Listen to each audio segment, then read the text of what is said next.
Hey guys, I just want to give you guys an update on my life and my financial situation and everything. Several people have commented on my YouTube videos asking, hey, are you still in crypto? What's your financial situation like? Are you recovering from the Quadriga scam and everything? And I also want to give an update on the Quadriga situation as well. So right now it's May 2021. It's been roughly a year since I did my last update.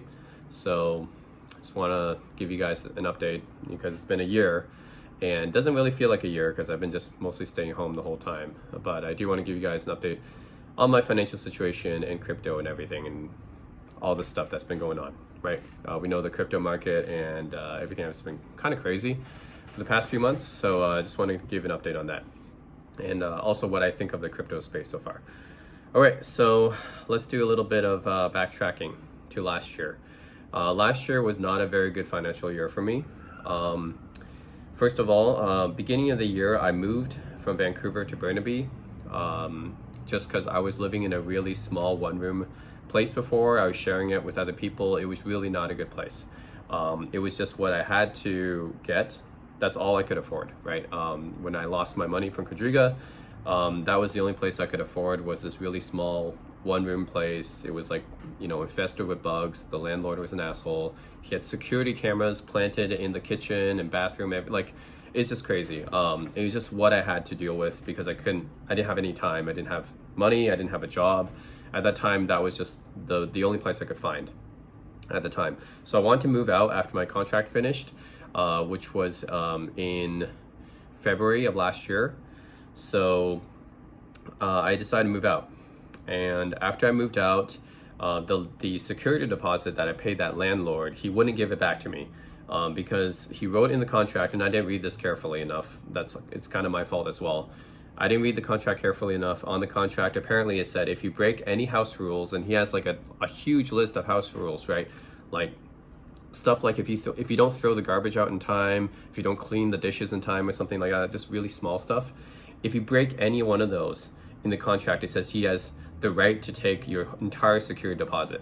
So that's what he did. He said, oh, you broke this house rule in this house because he has security cameras because he's super paranoid. He has security cameras in the kitchen and stuff like that, so he can see all of us whenever, whenever we make a mistake. And he said, yeah, you broke the most house rules out of anyone, so I'm gonna have to take your security deposit. And I was like, this is bullshit, right? Like, these kind of house rules is ridiculous. You can't just take someone's entire security deposit because of that. But he said, well, it's in the contract. I guess you didn't read it carefully enough. And I was like, okay, well, that's stupid. I was desperate at the time, right? to find a place. I was desperate to just find a place to live, right? So he took advantage of me. He made me sign this contract. Well, he didn't make me, but it's like the only place I could find. And I didn't read it carefully enough because I was like really, desperate to live somewhere at the time. Anyways, yeah, that kind of sucks. He took my security deposit, which is like $1,500. So I lost that money at the beginning of last year. And then I rented a car because I was moving my stuff. I moved my stuff over to my new Burnaby apartment, which is this place now. I did a tour of it a few months ago, showed you guys the video. I'm gonna show you guys that this place is definitely better than the place I had before. I don't even want to post about the place I had before, right? You guys can see it, some of it in my older videos, right? But I didn't want to do any tour of that place because there's nothing to show. It's just like one room, right? If you guys see me playing guitar in my older videos, yeah, that's the one room. That's it. It's just a really crappy place. So I didn't want to show that place, but this place is a lot better. Obviously, I did a tour of it, and I rented a car to move my stuff to this new place in Burnaby, and the car rental company. So this is what happened. Apparently, there was damages on my car. And I didn't realize it until later on because after I returned the car, they mailed this receipt like of how much I owed them to my old address. Like they didn't mail it to my new address, and they didn't give me a call. They didn't give me a text. I didn't get an email. I didn't know about it until almost until the end of the year last year, and then I finally got a text from them. So apparently they did have my phone number. They just didn't text me at the time it happened. I don't know why, but they text me almost at the end of the year and say, hey, you actually owe us money, a lot of money actually. And I didn't know about it because apparently when I was moving, the car got damaged and I didn't know about it until they they texted me that because they sent the mail to the wrong address, to my old address. I didn't receive it. So I didn't know about this until end of last year. And they told, hey, you actually owe us like $3,300. And there's another thing that happened to me that I had to basically pay for that. There's no way out of it. I must have, they showed like some kind of damage that I had. I didn't realize it at the time. So yeah, if I had realized it at the time, because I signed the collision damage waiver and I used a travel credit card, I could have actually used my credit card company to help cover that, right? Because my credit card company actually covers for these things, for the collision damage waiver, stuff like that. But because I didn't know about it until the end of last year, because they sent that mail to the wrong address, to the old address, then it was no longer valid because I could only file that within 30 days of the incident, right? So nothing I could do about it. I had to pay that out of pocket. So that's $3,300 I had to pay out of pocket. Okay, and then in addition to that, the CRA, which is the Canadian Revenue Agency, that's the Canadian IRS, they miscalculated my contributions to my TFSA, which is the Canadian equivalent of the Roth IRA. Now, they thought that I wasn't a resident of Canada in 2010 and 2011, which I was, because I did my tax returns in 2010 and 2011. They should have had that, but they miscalculated it. They thought I wasn't a resident for some reason, and I overcontributed to my TFSA, and then they basically compounded all these penalties and stuff like that, saying, hey, you actually owe us all this money. They compounded the interest, saying that I actually overcontributed, when actually I was a resident. I didn't overcontribute anything, right? But they thought I did. They miscalculated it. Sent me a bill owing $17,000 to me, and then of course I had to file a dispute, saying, hey, I was a resident in 2010 and 2011, so you miscalculated. You shouldn't be compounding this. You shouldn't be sending me this bill, right? You actually don't owe anything, right? But while this dispute is going on, and this dispute took about 8 months to resolve, okay? So they took 8 months to get an agent to look at the case. So until that time, they basically held my tax refund hostage because I was waiting for an $8,000 tax refund, right? I filed my taxes, I claimed the Bitcoin loss from Quadriga on my tax return, and they should have owed me like $8,000 or something like that. But they took that hostage because this dispute is going on, and say, yeah, we're just gonna take this money. We miscalculated this money, but we're just gonna take it, even though it's a miscalculation while this dispute is going on. So basically they held that money hostage for 8 months while I was doing this dispute with them, right? And now that's opportunity cost that was lost, right? That $8,000, like I could have used that to, buy Bitcoin, for example, when it was really low last year, right? I could have used that money for something, right? But because they took that money hostage, like I didn't have any money to do anything with that. So that's stupid, right? Like that they miscalculated that. That's their fault. That's on them, and they held my money hostage. And I could have used it to buy stocks and Bitcoin when it was cheap. But anyways, that's another thing that happened to me, and it finally got resolved, by the way, in this February. So it took 8 months for them to resolve it and finally say, yeah, we made a mistake. We're finally giving you your money back. But it's like, it's too late. It was after all the crypto stocks, everything went up. So that's opportunity cost that was lost. And then last year, as I said in my video, I shorted the stock market when it was at the bottom. So that was just really bad timing for me. I'm a bad investor. I'm not afraid to say this. I'm a pretty bad investor, okay? Like I'm bad at trading, I'm a bad investor.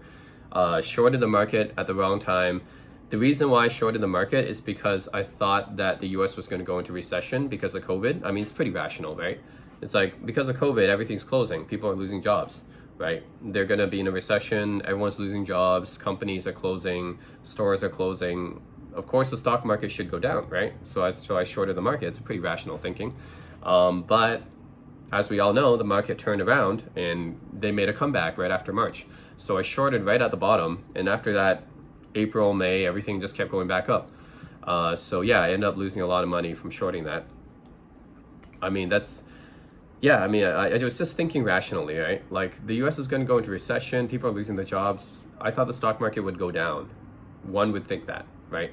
But it's the other way around, I guess.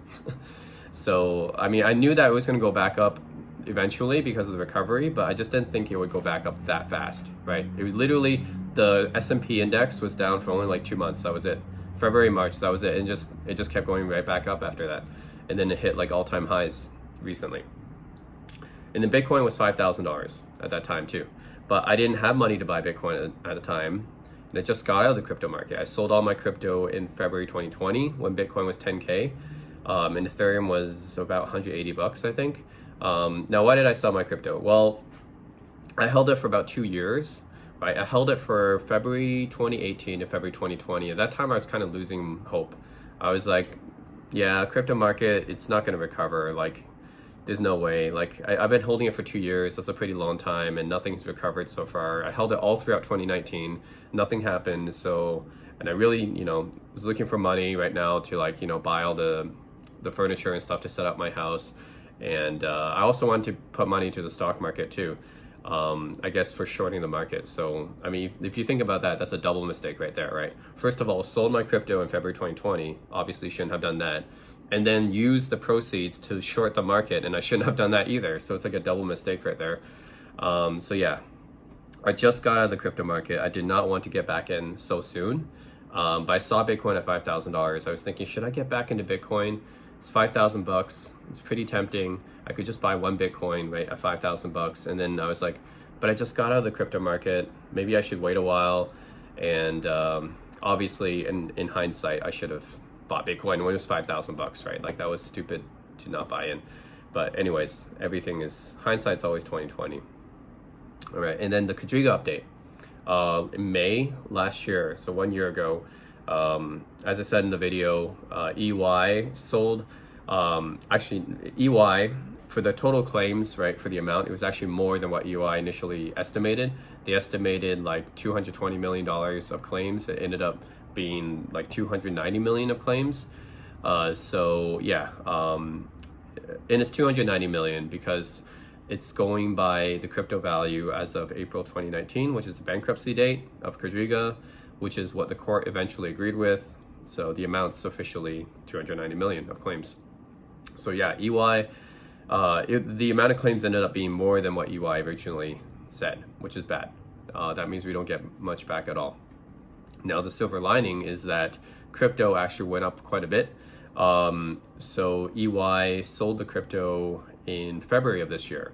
So when Bitcoin was $50,000 and Ethereum was 1,600, I think, around there. So that's the silver lining, is that we got a little bit more back, like maybe 2% more back, because crypto went up a lot during the last year.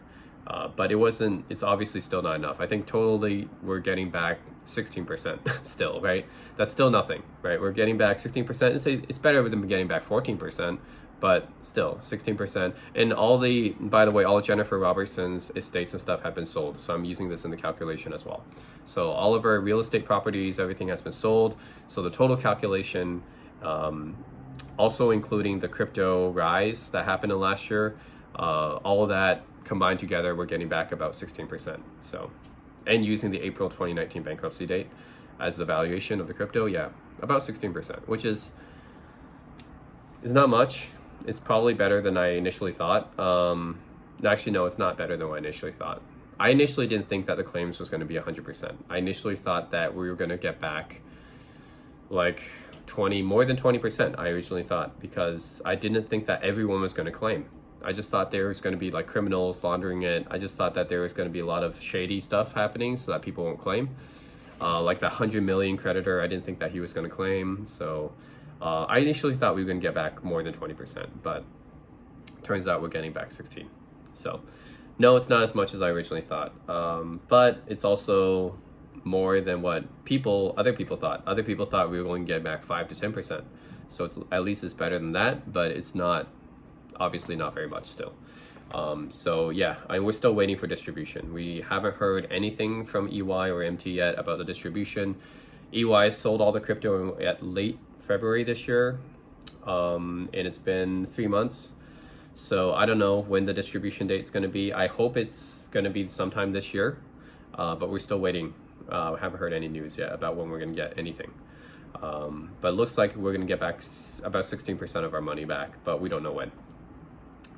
So yeah, also, yeah, I don't know, like, what about all the other crypto funds and everything? Like, people are saying that there's like the lost Ethereum or the lost Bitcoin and stuff like that. I don't know anything about that. I don't think that's gonna really, I don't think nothing's really gonna happen from that. Like, this is pretty much all we're getting back. So I don't think that we're gonna find any more missing funds. I don't think there is any missing funds. That's pretty much it. But, maybe I'm just a pessimist. But a lot of stuff has been pessimistic that's happened to me and to us. So yeah. Okay, so what else? Second half of 2020, I bought some Tesla and Apple shares before they split. So I got some money from that, but I sold them like right after the split. So I made maybe, I don't know, $1,000. That was it. I didn't make that much money. I bought them and then I sold them right after the split. And then, this is stupid of me, but I took money out of the stock market before the election. So last election, right, Trump versus Biden. I took my money out of the stock market. Why? Because I thought that, I was personally a fan of, I thought that Biden was going to win, right? Just, I didn't think that Trump was going to win again. Like the first time he won was so unlikely that I didn't think that the polls were going to be so off the second time again, right? And I actually bet on Biden winning the election too. And I also lost that bet. And you might be asking, why did you lose that bet? Because Biden did win the election, right? How could you lose money on that? Well, here's what happened. Okay, first of all, I took money out of the stock market because I thought that the markets were going to be more unstable after Biden won, because Trump was good for the market, right? We have to acknowledge that. Donald Trump wasn't a good president, but he was at least good for the stock market, right? Biden winning, I thought, would not be good for the market, because if you look at it, right, if Trump was good for the market, obviously Biden wouldn't be good for the market, right? If Trump loses, then you would think that the market would go down, but it didn't. So that was really my mistake, taking money out of the stock market. I really thought the stock market would react a little bit worse to Biden because, Trump was so good for the market. So I thought if Trump was good for the market, then Biden can't be good for the market, right? But it turns out both of them are good for the market. So it doesn't matter who won. If Trump won, I'm sure the market would be good, just as before. And if Biden won, it looks like we saw Biden won. So we know the stock market has been doing well too. So it looks like it doesn't matter who wins. The stock market's going to go up regardless. So I didn't think like this. I thought Trump was going to lose. So I thought the market was going to be unstable because Biden would win. So I took my money out of the market. And then, of course, after Biden won, the market started going up like crazy. So that was bad timing. So that's my I second guessed the market wrong for the second time last year. So that's two, not just once, but twice. So that's bad. Don't follow me as a trader, guys. I'm a terrible trader and I have terrible intuition, apparently. Okay, so why did I lose money from Biden winning the election? Because Biden did win the election. Well, what happened was I bet on Predictit, which is this political future site, right? Political future site. I put $1,000 into Biden. I more than 1,000. I put like 2,000 or 3,000 bucks into Biden winning the election, right? But it's a sure bet. Biden's going to win the election. All the polls have him ahead by 7 percentage points. There's no way the polls could be wrong again, just like they were like with the Hillary Clinton one, right? They can't be wrong twice in a row. But what happened was on election night, I got scared because the early returns started coming in and it showed that Trump was winning, all these states and he was ahead of Biden. And I didn't look carefully enough. This is my fault. I didn't look carefully enough at the returns, right? I was just looking at the vote total and I was like, oh no, Trump is beating Biden in all these areas and he's going to win the election from behind again, just like he did, in 2016 against Hillary Clinton. He's going to come back from behind. He's going to win the election. The polls were wrong again and I'm going to lose all my money. Just like I did with the Hillary election. Because remember, in 2016, I bet on Hillary winning the election like $5,000 and I lost all that money because Trump ended up winning the election, right? So I didn't want to lose my money again, right? Because I lost money from Hillary losing the election because I thought Hillary was going to win. I trusted the polls. And Hillary lost, Trump won, lost my money there. So I didn't want this to happen again, right? I was like, oh no, Trump's coming from behind. He's going to win again.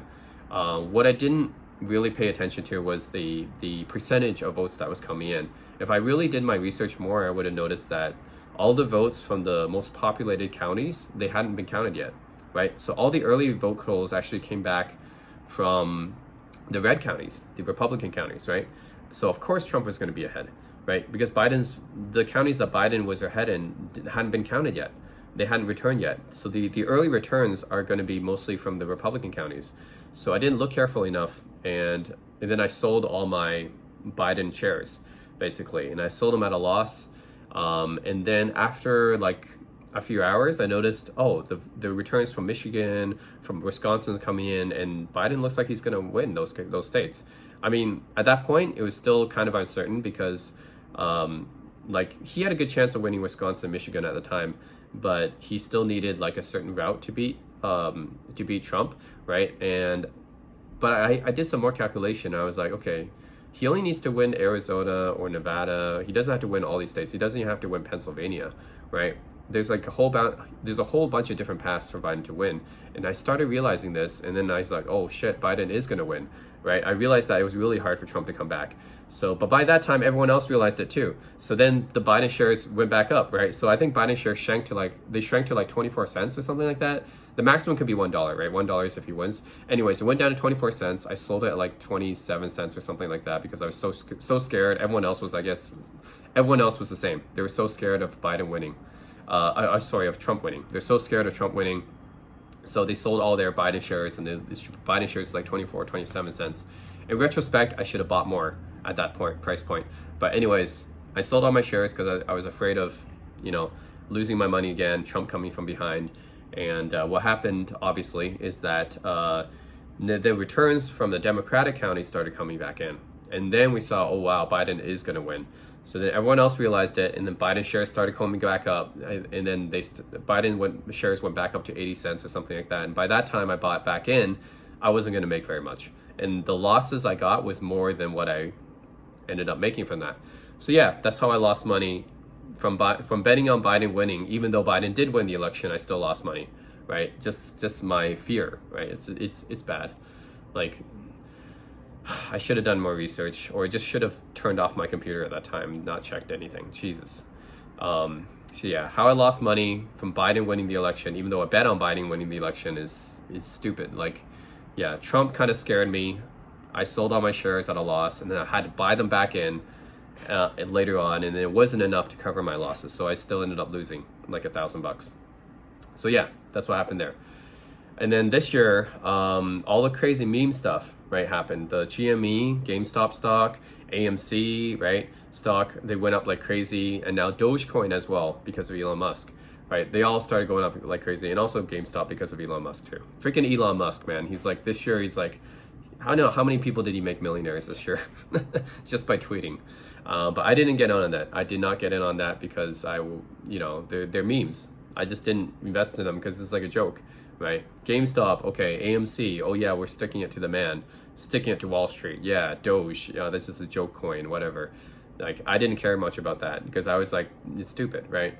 Why would you invest your money in something like that? And of course, if you had invested something like that at the beginning of the year, like if you put all your money in GameStop, AMC, Dogecoin at the beginning of the year, you'd be rich by now. And you have Elon Musk to thank for that. But yeah, not for me. I didn't invest in any of that. I just stayed away from it. Even though now it's still crazy, but I stayed away from that. And then I bought only minimal amount of Bitcoin. I think when it was at it was like $22,000. It just broke 20,000 late last year, and I was like, okay, it broke the all-time high, and we don't know where the ceiling is because Bitcoin, once it breaks 20,000, which is the previous resistance point, it's going to keep going up. We don't know where the limit is. It might be 100,000. I don't know. So I just bought some in, but I was still kind of wary of crypto. I mean, you can kind of understand that because of how much money I lost from crypto in the past. So I didn't put a lot of money into it. I only put like $2,000 into it. So yeah, I bought Bitcoin at 22,000, but then I sold it after it fell back down to 36,000. So it hit like 40,000, and then it just retraced back to 36,000, 35,000, and I just sold it at that point because I was like, okay, that's a lot for Bitcoin. I don't know how much more steam it has, so I'm just gonna sell at this point and take my profit. And remember, part of the reason I lost so much money in 2018 was because I didn't take profit, right? I had like $50,000 worth of gains at that time. I didn't take any profit in 2018, and everything started crashing down after that, and then I ended up losing all my money and all my profits. So I didn't want that to happen again. I was like, this time I'm going to take my profits. I'm not going to stay in. And of course, Bitcoin goes up, keeps going up.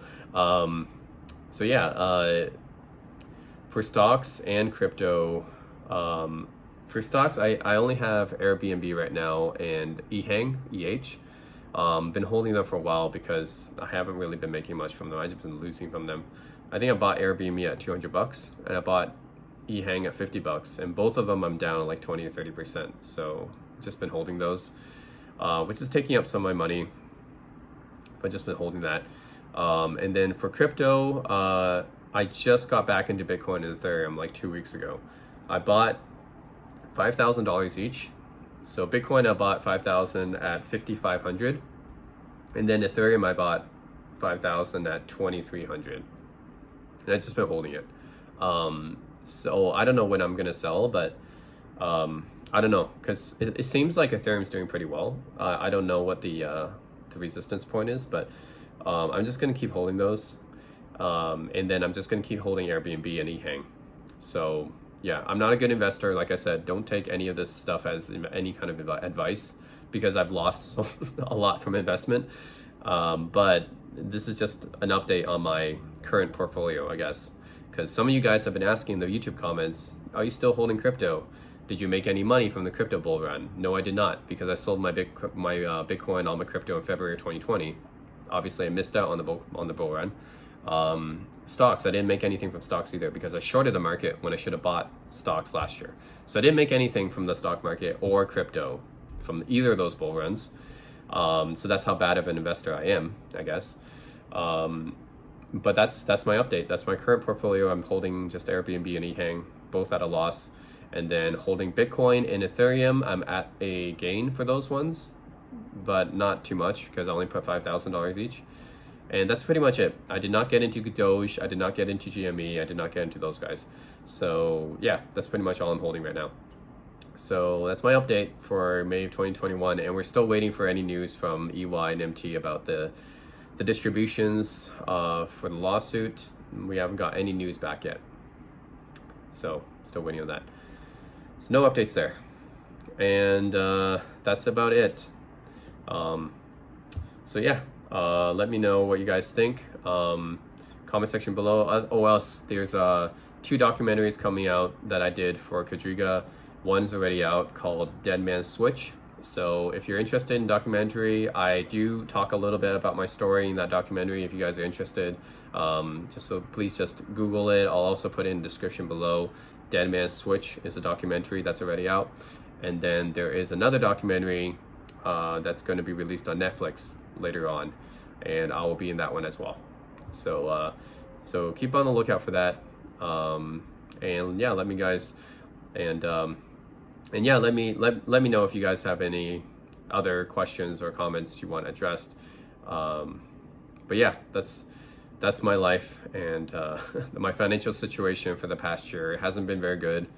I'm a bad investor. Obviously, I have really bad intuition. Like I'm the kind of guy that, like, I take risks. Obviously, I do a lot of bets. Oh yes, another thing that happened to me. I bet on the Lakers winning the 2020 finals, but I bet on Anthony Davis winning the finals MVP. So I still ended up losing money from that because LeBron won it. This is the second time LeBron's made me lose money, dude. And you guys wonder why. Hey, why on all your videos you're like sticking up for LeBron and you're like hating on Kobe and stuff like that? Well, the reason because LeBron keeps winning the finals I'm betting against, right?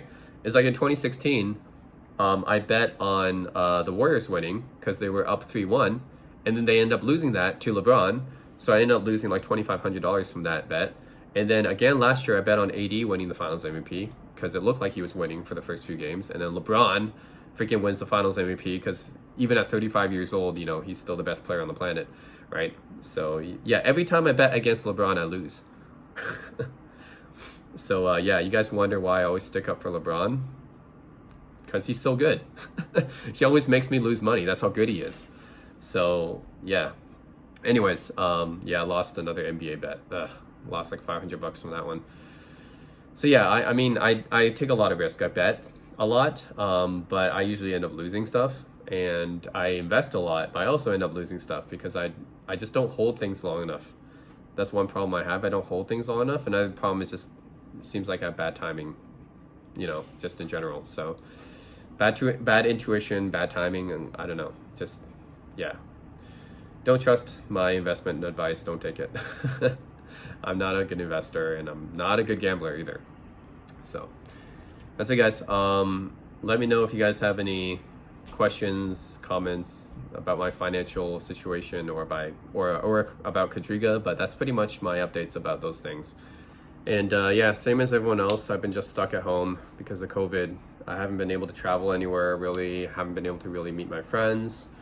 I really miss traveling. I really miss meeting my friends, and life just sucks, man. It just sucks. I haven't. When was the last time like I really, had a party, went to like some kind of networking event, a meetup, actually met new people? Like it's crazy, like life has just been depressing for the past, year. So, yeah, I mean, hopefully it'll get better like as people get vaccinated, but I've been just the rest of my life is pretty much, I just felt like it's the same every day, just working, and that's really it. Just working from home. Yeah, haven't really met people, haven't really gone outside much, and obviously haven't traveled. So that all makes things really depressing. And since I'm new to Burnaby, it's even worse because I really don't have many friends here. So really, past year has just been, just staying at home every day and not doing anything really. So yeah, that is it for my life. Really nothing much to update there. Making YouTube videos, I guess, is pretty much all I have to spend my free time with these days. And that's it. That's 1 year later. Not too much has changed. For me, my financial situation is just, the same. Nothing really happened to me, like nothing crazy, Had I put all my money, all my life savings into Doge, maybe I should have done that, right? Should have just put all my life savings into Dogecoin. But no, I did not. So nothing really crazy happened to me. So that's it, guys. Thanks for watching. Let me know if you guys have any more questions and comments. But this is going to be my last update until they give me until a huge update comes in from Quadriga, I guess, from EY or MT. And until then, see you guys next time. Thanks for watching.